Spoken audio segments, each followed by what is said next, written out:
오늘은 대박난 순례자의 사명이라는 제목으로 은혜를 나누려고 합니다. 대박이라는 단어를 제가 안 쓸까 하다가 약간 경박스러워서, 근데 뭐 한 단어로 이렇게 그 의미를 요즘에 하도 사람들이 많이 쓰는 단어니까 잘 전달해 줄 수 있는 방법이 없다 싶어서 그냥 썼습니다. 양해해 주시고요. 네. 서상경 시인이 말한 거 기억나시죠? 인생은 소풍이다. 기억나시죠? 이 땅에 보고 간 모든 사람들은 다 소풍을 왔다가 다시 집으로 돌아가는 사람들이다 라는 의미가 가네 그랬죠. 그런데 이 땅에 왔다가 집으로 돌아가는 사람들 중에 두 종류의 사람이 있어요. 첫 번째 종류의 사람은 방랑자라고 합니다. 방랑자는 목적지가 없어요. 그냥 떠돌아요. 인생은 나그네 길이라고 하는데 그 나그네 길 중에서도 이 방랑자는 목적지가 없어서 그냥 그림자를 벗을 삼아서 다닙니다. 그림자 벗을 삼아 노래 아시나요? 걷는 길은 서산에 해가 지면 멈추고 그런 길이에요. 인생은 나그네 길, 정처 없이 떠났다가 가는 길. 그런 길이 하나 있고, 또 소풍 왔다가 나그네로서 살아가는 사람이 있는데, 어떤 사람들은 방랑자가 아니라 순례자라고 합니다. 순례자는 그냥 왔다가 길을 떠나는 그런 사람이 아니라 목적지가 있어요. 그죠? 나는 길 잃은 나그네였네. 그 찬양 아시나요? 나는 길 잃은 나그네였네. 네. 그 순례자라고 하죠. 순례자들은 본향을 향해서 가는 것이죠. 엄청나게 목적지가 있는 자와 없는 자는 엄청나게 큰 차이가 있는 겁니다. 예수를 믿는 사람들은 방랑자가 아니라 나그네이지만 목적지가 있는 순례자입니다. 그래서 오늘 그 순례자, 그런데 그 순례자는 또 어떤 순례자냐? 대박난 순례자라는 거죠. 예수를 믿는 사람들은 다 어떤 사람들인가? 대박난 순례자입니다. 왜 그렇습니까? 오늘 본문의 말씀이 왜 예수를 믿는 사람들이 대박난 순례자인가에 대해서 설명해 주고 있습니다.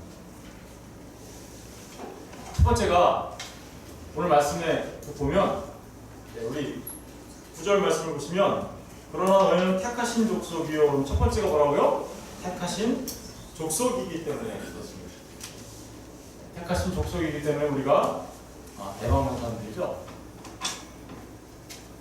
잘 보이시나 모르겠는데 보이시나요? 저기 나와 있는 숫자들은 2015년부터 2017년도까지 우리나라에서 7급 행정공무원을 뽑을 때 경쟁률이에요. 2015년도에는 230명을 뽑았는데 16,633명이 지원을 해서 72대 1의 경쟁률을 보였습니다. 2017년도에는 그보다 좀 떨어지긴 했으나 206명 모집에 1,930명이 지원을 해서 53대 1의 경쟁률을 보였습니다. 공무원 시험 하나 보는데도 엄청난 경쟁이 있죠, 그죠? 그런데 저기 경쟁에서 합격한 사람들, 그들은 어떻게 보면 선택받은 사람들이라고 얘기할 수 있겠죠. 537.52대 1. 뭘까요? 얼마 전에 대전에서 아파트 분양했어요. 아파트 분양했는데 그 동네 아파트가 인기가 하도 좋아가지고 537.52대 1이래요. 될까요? 예, 정말 저렇게 높은 경쟁률 속에서 되는 사람들은 얼마나 기뻐 날뛰었을까요? 그래서 170대 1. 요건 불과 며칠 전에 한 보험회사에서 직원 10명을 뽑는데 17,000명이 왔어요. 그래가지고 170대 1로 며칠 전이에요. 며칠 전. 여러분 인생은 이렇게 정말 수없이 많은 경쟁 가운데 이렇게 살아가게 되죠. 그런데 그 중에 어떤 사람은 되는 사람이 있으니까 저 일에 해당되는 사람들이 있겠죠. 그 일에 해당되는 사람들은 정말 사람들이 그렇게 얘기해요. 참 복된 사람이네. 저 사람은 참 복 있는 사람이네. 라고 얘기합니다. 그런데 하물며 저와 여러분이 예수를 믿었다고요? 여러분 지금까지 아담 이후에 지금까지 여태까지 살면서 오고 간 수많은 사람들이 몇 명이나 될까요? 계산은 되시나요? 지금 현재 지구촌에 살고 있는 인구가 77억이라고 얘기합니다. 77억이라고 얘기하는데 아담 때부터 지금까지 오고 간 사람들 가운데 얼마나 많은 사람들이 오고 갔을까요? 근데 그 사람들 가운데 여러분이 예수를 믿는다고요? 저 경쟁률이 경쟁이라고 얘기할 수 있습니까? 저와 여러분이 얼마나 큰 축복을 받은 사람인지 상상하기가 힘들어요. 수없이, 셀 수 없는 사람이에요. 그 사람들이 왔다가 갔는데 그 중에 우리가 택함을 받아서 예수를 믿었답니다. 거기 본문을 잠깐 보시면요, 예수님을 4절에 보면 사람에게는 버림받았으나 하나님께는 택하심을 입은 보배로운 산돌이신 예수께 나아가 예수님을 보배로운 산돌이라고 얘기합니다. 그런데 7절에 보시면요, 그러므로 믿는 너에게는 그 예수님은 뭐래요? 보배나 믿지 않는 자들에게는 건축자들이 버린 그 돌이 모퉁이의 머리털이 되고 또한 부딪히는 돌과 걸려 넘어지게 하는 바위가 되었다. 어떤 사람한테는 예수님이 보배가 됐는데 어떤 사람한테는 자기들 부수는 바위가 됐다는 거예요. 도대체 왜 이런 일이 벌어졌을까요? 왜 어떤 사람한테는 예수님이 보배로운 돌이 되시고 어떤 사람한테는 그 사람 자신을 부숴버리는 그죠? 바위가 됐다라고 얘기해요. 이유가 나오죠? 이유는 딱 하나입니다. 그거 보시면 8절 마지막 부분에 보면 바위가 된 사람들의 이유가 뭐예요? 마지막 부분에 이는 부터 한번 읽어볼까요? 이는 시작. 이는 그들을 이렇게 정하십니다. 여러분 예수님을 믿어서 예수님이 우리에게 보배가 되고 생명이 된 사람들과 그렇지 않은 사람들이 이미 어떻게 됐다는 거예요? 하나님께서 정해놓으셨다는 거예요. 저런 경쟁률과는 상대가 안 되는 그 엄청난 사람들 가운데 그 엄청난 말로 셀 수 없는 그런 사람들 가운데 저와 여러분을 하나님이 예수를 믿도록 그 예수가 저와 여러분에게는 보배가 되도록 하셨다고. 그걸 하나님이 우리를 택하셨다라고 말하는 거예요. 하나님이 우리를 택하셨기 때문에 저와 여러분이 예수를 믿은 게 저와 여러분이 수많은 종교들 가운데 나는 예수를 믿기로 결정했어 이렇게 해서 믿은 게 아니라는 거예요. 이 세상에 종교가 얼마나 많습니까? 인도에 가면 3억 3천 개의 신이 있어요. 일본에 가면 1억 8천 개의 신이 있어요. 일본 사람들도 엄청나게 귀신이 많이 믿죠. 그 수많은 신들 가운데 나는 예수 믿기로 결정했어 라고 믿은 사람들이 아니라 저와 여러분을 하나님이 찾아오셔서 우리로 하여금 예수를 믿게 하셨다는 거예요. 이게 그 많은 사람들 가운데 하필이면 왜 저와 여러분? 말씀 읽어볼까요? 요한복음 15장 16절에 보면 너희가 나를 택한 것이 아니요. 그렇죠? 우리는 수많은 종교들 가운데 난 예수 믿기로 결정했어. 불교를 믿을 수도 있었는데 이슬람을 믿을 수도 있었는데 아니면 유교를 믿을 수도 있었고 또 수없이 많은 미신들을 믿을 수도 있었지만 나는 예수 믿기로 작정했어. 이래서 우리가 예수 믿은 게 아니라는 거예요. 누가 찾아와서 우리한테 너희가 나를 택한 것이 아니랬잖아요. 누가 우리를 택했어요? 내가 너희를 택했다. 여러분 그 많은 사람 가운데 저와 여러분을 택하셨습니다. 그것도 어떻게 택하셨냐면요. 이사야서 43장 1절에 한번 볼까요? 시작. 야곱아 너를 지금까지 여기서 지금 말씀하시느니라 이스라엘아 너를 지키시니가 말씀하십니다. 너는 두려워하지 말라. 내가 너를 구속하였고 내가 너를 지명하여 불렀나니 너는 여러분 한 사람 한 사람을 하나님이 그 많은 사람들 가운데 어떻게 불렀냐? 한 사람 한 사람 지명하여서 불렀다. 여러분 537대 1이 뭐가 그렇게 중요합니까? 정말 그 수많은 사람들 가운데 바다의 모래알 하늘의 별보다도 많은 사람들 가운데서 하나님이 우리를 어떻게 생각하셨냐면 한 사람 한 사람을 지명하여 불렀다라고 얘기하고 있습니다. 여러분이 얼마나 귀한 존재인지 아시겠습니까? 여러분들이 얼마나 대박난 인생인지 아시겠어요? 여러분 창세전에 그것도 택하신 거예요. 창세전에 우주 만물이 창조되기도 전에 하나님이 저와 여러분을 택하셔서 하나님의 사람으로 만드시기 위하여 그렇게 하신 거예요. 한번 읽어볼까요? 에베소서 1장 4, 5절 시작. 곧 창세전에 그리스도 안에서 우리를 택하사 우리로 사랑 안에서 그 앞에 거룩하고 의미 없게 하시려고 그 기쁘신 뜻대로 우리를 예정하사 예수 그리스도로 말미암아 자기의 아들들이 택하셨을 뿐만 아니라 우리를 하나님의 아들들 삼으셨다. 아파트 537대 1이 중요한 게 아니라 그죠? 네. 정말 놀라운 축복이 우리 가운데 있었다는 사실을 우리가 알아야 합니다. 얼마나 놀라운 축복인지 알아야 합니다. 우리를 택하신 데는 어떤 이유가 없어요. 오히려 우리가 뭐 잘나서 택한 것도 아니고요.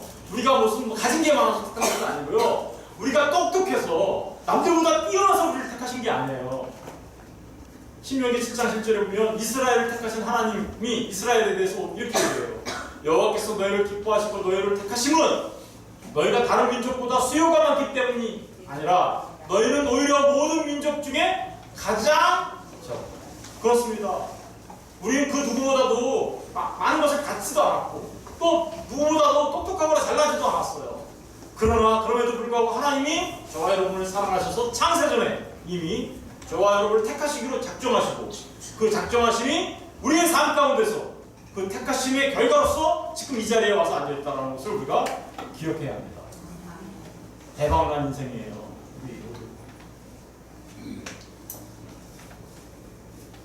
우리를 이렇게 택하신 데는 정말 하나님의 자비와 긍휼이셨던 거죠. 내가 나를 위하여 그를 이 땅에 심고 긍휼히 여기며 긍휼히 여김을 받지 못하던 저와 여러분들, 하나님의 백성 아니었던 저와 여러분들 향하여 이르기를 너는 내 백성이라 하리니 그들은 이르기를 주는 내 하나님이시라 하리라 하십니다. 여러분이 하나님을 하나님이 내 하나님이라고 하십니까? 그렇다면 저와 여러분이 바로 창세전에 하나님의 택함을 받은 정말 너무나도 큰 축복을 받은 인생들인 것을 기억하시기 바랍니다. 그 택하신 데는 목적이 있어요. 저와 여러분에게 하나님께서 원하시는 건 딱 하나예요. 다른 건 아무것도 없어요. 12절 마지막 부분에 보면 이는 우리가 그리스도 안에서 전부터 바라던 그의 영광의 뭐요? 찬송입니다. 우리가 입술로 오늘 참 많은 찬양을 했죠? 저는 찬양하는 게 너무 좋아요. 그런데 입술로 찬양하는 그것만이 우리의 찬송이 아닙니다. 우리의 삶 자체가 하나님의 찬송이 되어야 할 줄로 믿습니다. 저와 여러분의 삶 자체가 하나님께 영광이 되는 삶이 되어야 할 줄로 믿는 것입니다. 두 번째로 우리가 왜 대박났습니까? 네, 왕 같은 제사장이기 때문이죠. 왕 같은 제사장 실감 안 나시죠? 내가 왕이라고? 제사장이라고? 실감 안 나요. 그런데요, 여러분 혹시 이 사람 아시나요? 네. 영어로 써 있어서 잘 모르시겠어요? 네. 저기 파워 런치 with 워런 버핏이라고 써 있어요. 그래서 워런 버핏이라는 버크셔 해서의 회장이요, 전 세계에서 가장 갑부예요. 가장 갑부예요. 이 사람은 투자의 귀재예요. 네. 여기 이모학 집사님 어디 계시는지 모르겠는데, 이 투자하시려면 이 사람이 말하는 그 내용을 사람들은 아주 정말 아주 뭐죠? 금과 옥조 같은 구조를 삼고 있죠. 왜요? 네. 모두가 두려워할 때 욕심의 순간, 그러니까 투자의 순간이며 모두가 욕심낼 때 두려워하는. 그러니까 그때는 투자하면 안 돼 라고 얘기하는 거예요. 그래서 이 사람한테 정화를 지키는 게요 진짜 쉬운 일 같지만 아주 어려운 일이에요. 그런데 정화를 좀 실감 있게 배우기 위하여 이 사람한테 가서 뭔가 좀 배우고 싶어하는 사람들이 굉장히 많아요. 이 사람의 철칙은 뭐냐면 It's the real thing 이에요. 코카콜라 이 광고 문구거든요. 이 사람은 코카콜라 광고 문구 그 자체를 굉장히 좋아해요. 왜냐면 자신이 투자한 게 리얼티, 실제가 돼야 되니까. 그래서 자신이 투자한 모든 것들이 진짜가 돼야지 허상이 되면 안 되니까. 그래서 굉장히 이 말을 좋아한다고 얘기합니다. 그래서 이 사람을 투자의 기재, 전자 뭐 이렇게 얘기합니다. 그래서 이 사람을 만나기 위하여 수많은 사람들이 이 사람을 만나고 싶어 해요. 그런데 또 파워 런치 with 워런 버핏. 워런 버핏과 한번 점심 한번 먹으려면 어떻게 해야 될까요? 돈을 얼마나 해야 될까요? 네? 20억. 이 사람과 점심 한 끼 먹으려면 20억을 내야 돼요. 그런데도 수많은 사람들이 줄을 섰어요. 왜 섰을까요? 나도 워런 버핏처럼 부자가 되고 싶어서. 여러분 생각해보세요. 워런 버핏과 같은 사람을 한번 만나는 것도 20억씩이나 내면서 만나려고 합니다. 그런데 사람이 아무리 투자의 기재고 현자라고 해도 그 지혜가 하나님의 지혜에 비할 수 있어요? 여러분 하나님은 지혜롭다라는 말과 워런 버핏은 지혜롭다는 말은 그 똑같은 지혜라는 단어를 쓰고 있지만 비교할 수 없는 거예요. 그렇죠? 비교할 수 있어요? 근데 저 사람 만나려고 20억 쓰는데 우리는 하나님을 어떻게 만나요? 매일 공짜로 만나네. 아니 지금 제발 와서 좀 만나 라고 그러는데 안 와. 사람들이 도대체 제발 나 좀 와서 만나. 마음 같은 제사장이라는 말은 누구나가 하나님 앞에 나올 수 있다는 말이다. 누구든지 나를 만나려면 만날 수 있어 이런 뜻이에요. 돈 같은 거 필요 없단다. 나를 만나려면 워런 버핏보다 비교할 수 없는 지혜를 갖고 계시고 워런 버핏과 비교할 수 없는 사랑을 갖고 계신 그 하나님을 지금 제발 좀 만나. 그랬더니 공짜로 와서 만나, 값없이 와서 만나. 도대체 안 만나네요 사람들이. 도대체 안 만나. 오죽하면 하나님이 이렇게 써놨을까요? 16절만 읽어볼게요. 자, 이거 16절만 시작. 그러므로 우리는 이것을 받고 때를 따라 은혜를 얻게 하여 은혜의 보좌 앞에 담대히, 은혜의 보좌 앞에 담대히 나와 예배하며 기도하며 주님 앞에 나아가라고. 내가 너에게 지혜를 주며 내가 너에게 나의 사랑을 줄 거라고 그렇게 얘기하는데도 워런 버핏한테 20억씩이나 내면서 가는 사람들이 어떻게 그렇게. 여러분 우리가 대박난 이유는 다른 데 있는 게 아니라 바로 그 하나님을 우리가 언제든지 만날 수 있다는 거예요. 언제든지. 눈만 감으면 우리는 하나님을 만날 수 있고요. 입만 열면 그분을 찬양하면서 찬양을 통해 만날 수 있고요. 우리의 몸으로 다른 사람을 섬기면서 그 하나님의 사랑을 경험할 수 있고요.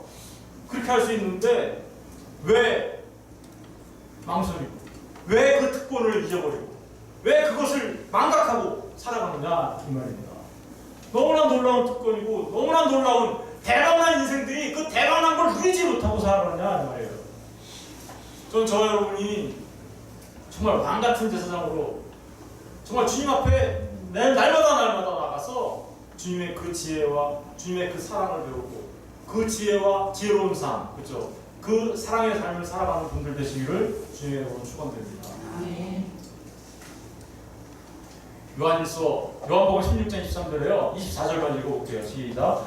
지금까지는 너희가 내 이름으로 아무것도 구하지 않았으나 구하라. 그리하면 받으리니 너희 기쁨이. 예수 믿는데 안 기쁘다고요? 하나님 안 만나니까 안 기쁘죠. 하나님, 난 하나님 믿어요. 그런데 내 인생은 그냥 내가 알아서 할 테니까 그냥 하나님 곧 계세요. 이러고 살아가는 거 아니에요? 그러니 마음속에 기쁨이 있을 수가 있나요?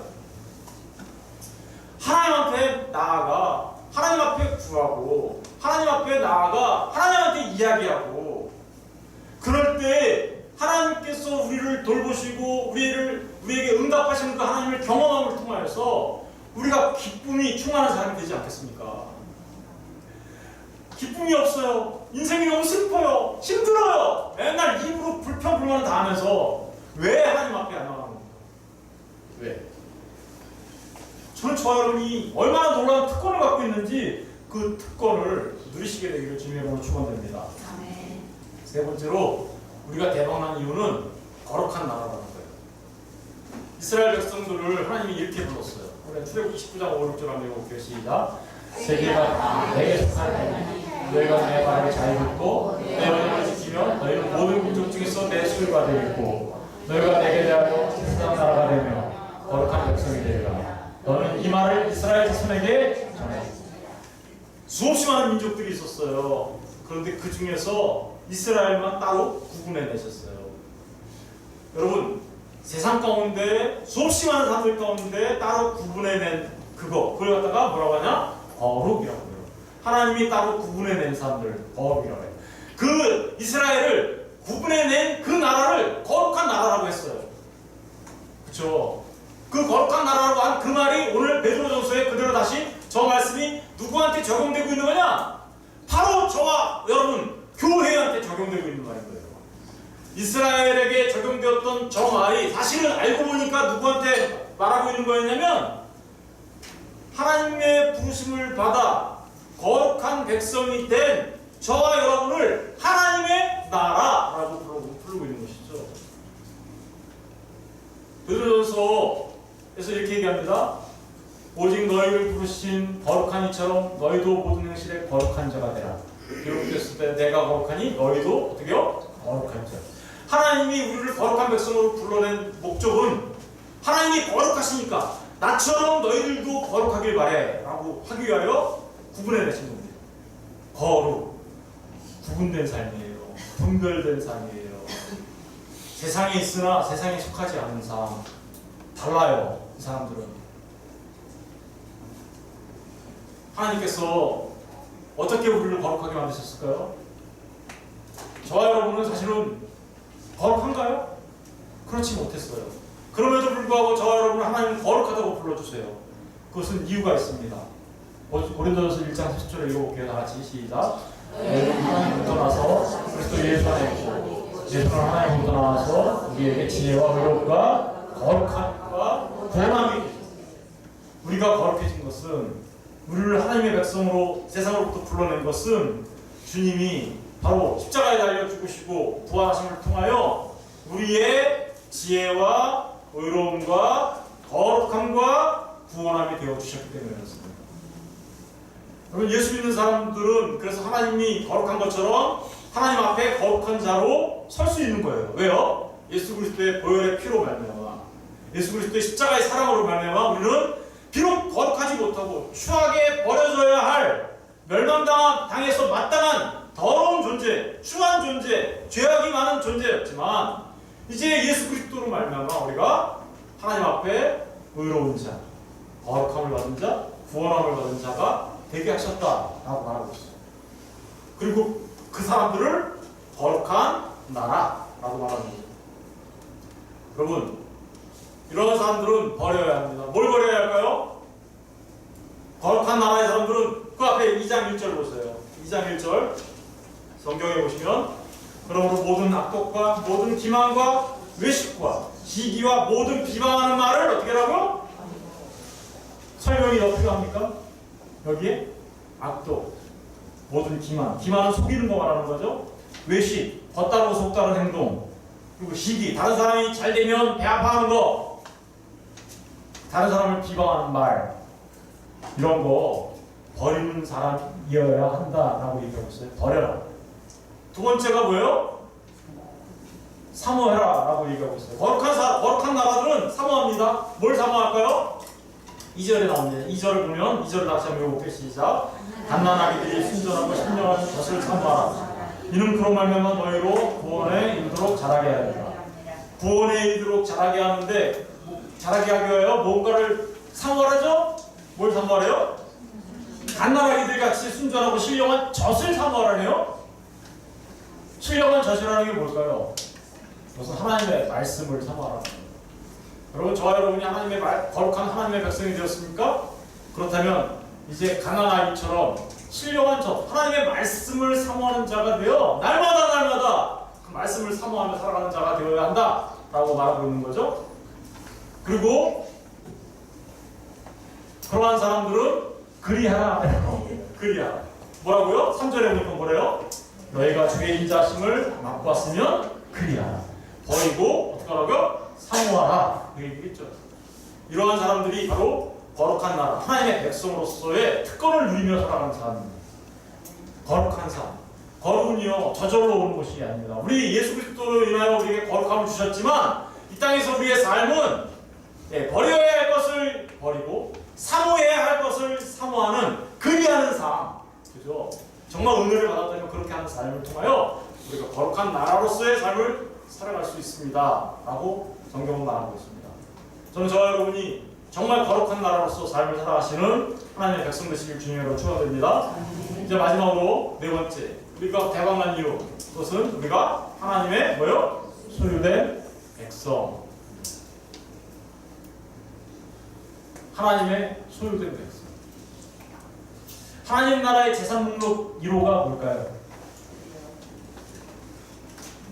하나님 나라의 재산 목록 1호. 네, 이렇게 하나님이 눈이 멋있어요. 그래가지고요, 저와 누구를 보면 네가 재산 목록 1호지. 저와 여러분이 사실은 하나님 나라의 재산 목록 1호입니다. 왜요? 저와 여러분을 사시기 위하여 누구를 하셨는데요? 네, 하나님의 아들을 하셨거든요.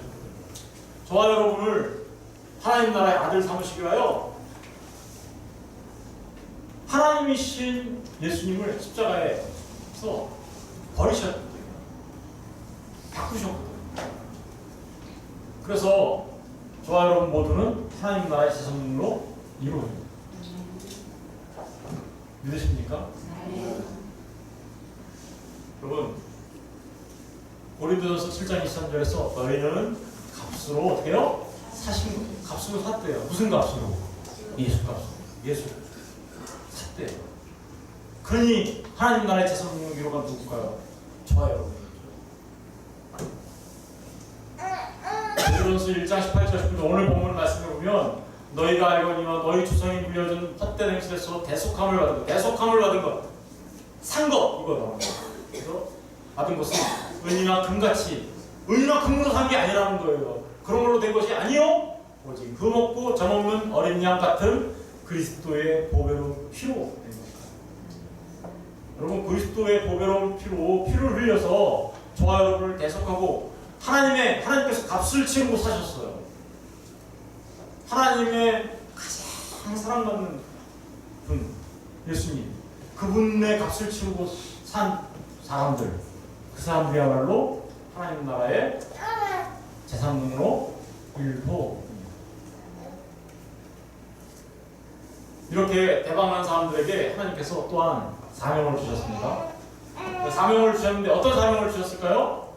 오늘 본문에 보면 이런 말 있죠? 다 같이 한번 읽어보겠습니다. 시작. 이는 너를 어두운 데서 불러내어 그의 기이한 빛에 들어가게 하신 이의 아름다운 덕을 선포하게. 저와 여러분이 이렇게 대박난 인생으로 바꿔놓으셨죠?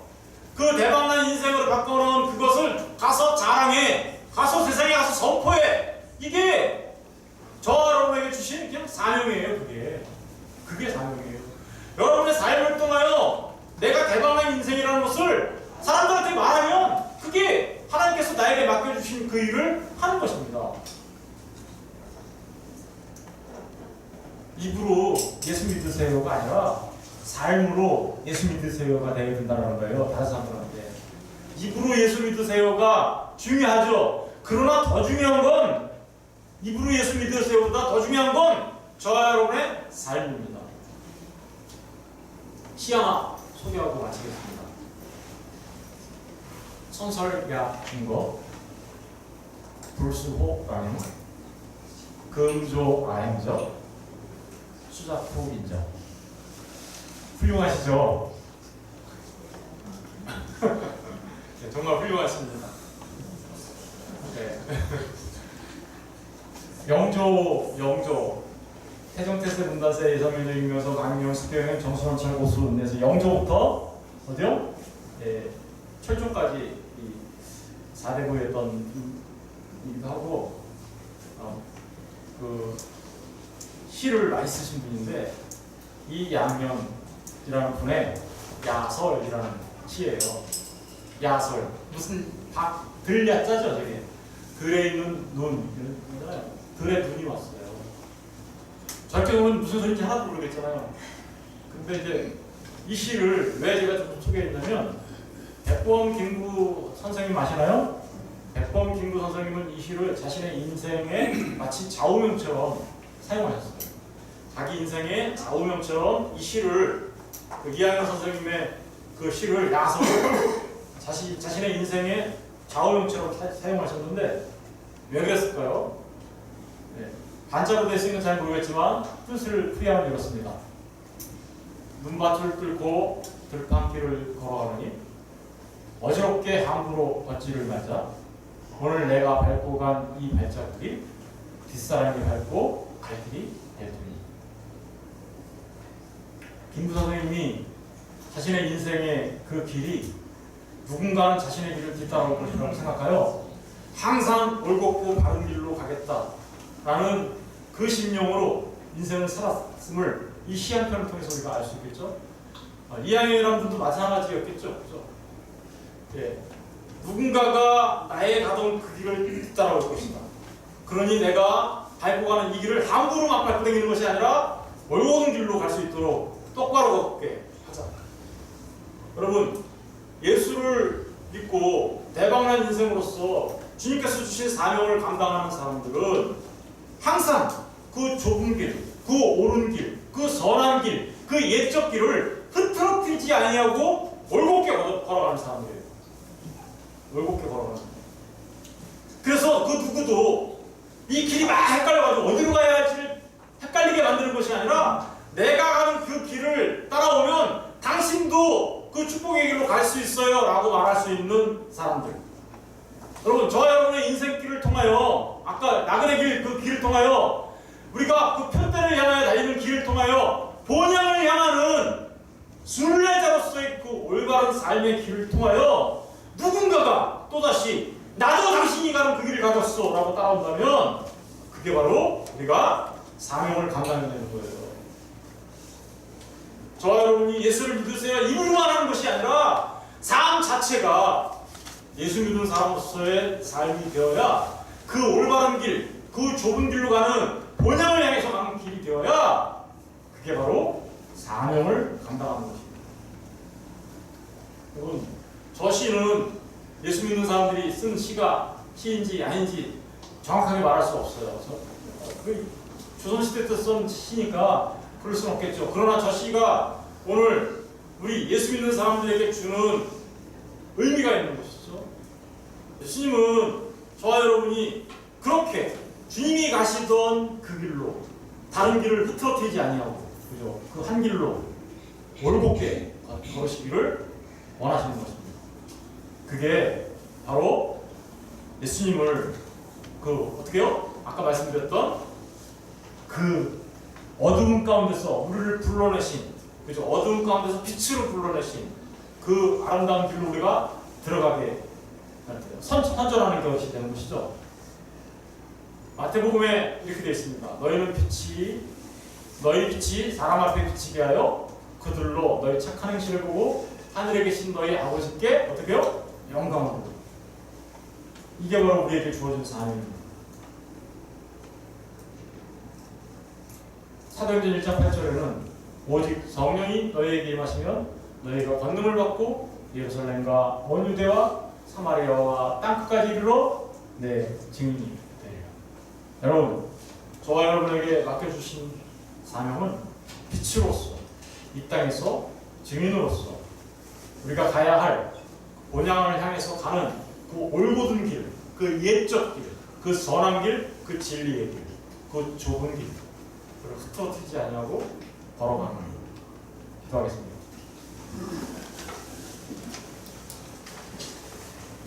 하나님 감사합니다.